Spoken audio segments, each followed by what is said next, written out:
people that need it most. Catherine Delahunty. Tēnā koe, Mr. Speaker. Thank God this day has finally come and we can stop wasting money on the most just bizarre and ridiculous legal beat-up in modern times and start thinking about real justice and apologising to Tūhoe Nation. The decision means that the Urewera Four are now free to consider their future, and it is a piece of common sense, Mr. Speaker, on behalf of the Deputy Solicitor General. It's an excellent decision, and it's also well understood that the whole Terrorism Suppression Act debacle was based on 9/11 and an appeasement policy to keep the United States happy. However, what Operation 8 has shown us how dangerous it is to mix paranoia-based political policy and the racist undercurrents of a supposedly free democratic state. All the critics, Mr. Speaker, of the Terrorism Suppression Act have the right to continue to say, "I told you so," because in fact they said that the laws would be used against activists, particularly Māori, and that proved to be 100% correct. But what could not be proven, Mr. Speaker, was that the people involved in this case were in fact a criminal group. That failed. It is very worrying today that the Prime Minister has announced, I understand this morning, that there will be a review of the Terrorism Suppression Act.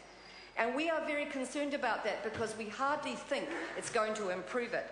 We are very concerned that this flawed and horrible act, which could not find these people guilty, could be made worse. And so the Green Party has never supported the Terrorism Suppression Act, and we do not support its review, we support its repeal. We have been consistent on that because repeal is the only solution to an unnecessary act. We have plenty of laws, Mr. Speaker, for addressing crime or potential terrorism. We do not need the TSA and we do not need a review of it. We need to repeal it. And particularly given the fact that the Search and Surveillance Act came in and has provided sufficient draconian powers for anybody's liking. It means that the Solicitor General's call for review of the TSA in 2007 wasn't followed through, but let's not review it, let's forget it. Prime Minister, just accept the court's ruling and get on with it.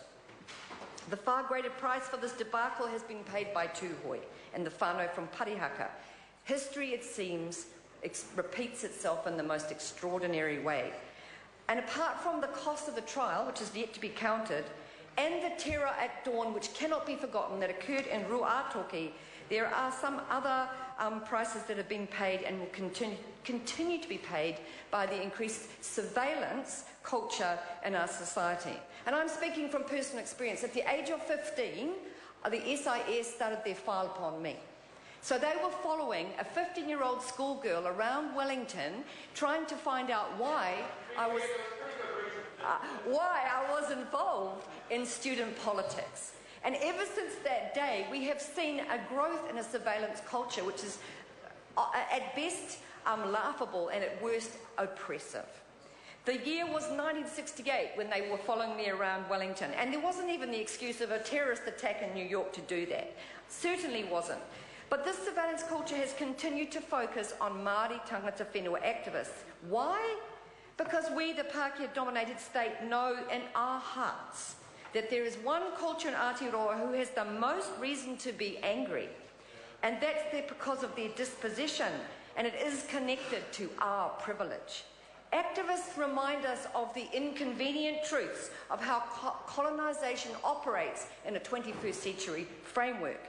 And that's why the creative flair of Tamaiti and his theatrical reenactment of history and his rituals of symbolic resistance are unwelcome and people don't want to see them.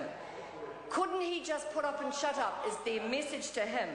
Let us remember what happens when we demonise the other, when we demonise people who don't agree with us and decide that they must be watched, even though they have never stolen $1 from a pensioner or committed gross corporate fraud. They must be watched. People like myself, people like Tamaiti. For 4.5 years, the police have tried to justify the raids on Ruatoki, and they have failed to do that. They have failed in a succession of court battles. And it's time for us to absolutely understand the lessons. We celebrate the common sense of the decision today, and we say to Tūhoe, you are owed an apology, and Don't hold your breath, but kia kaha on behalf of the Green Party. Dr. Paul.